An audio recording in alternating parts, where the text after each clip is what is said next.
Hello guys, welcome back to this channel. In this today's tutorial, I'm going to show you how you can add audio spectrum to your video in Capcut PC. Okay, let's get started. Here I have created a project in my Capcut PC application, and first of all, I'm going to add background for my audio spectrum. I'm just going to select this one. I'm going to add it to the timeline, and we're going to go to the sticker and then just search for the audio spectrum.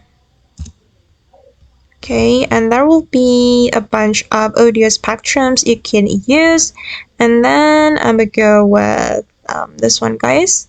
We have to download it and then add it to our video.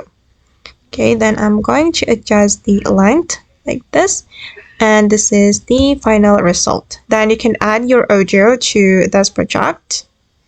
And I guess that's all the way to add audio spectrum to our video using Capcut PC. I hope this tutorial will be useful for you. Thank you so much for watching. And if you found this tutorial useful, don't forget to like, comment, share, and also subscribe to this channel. Bye!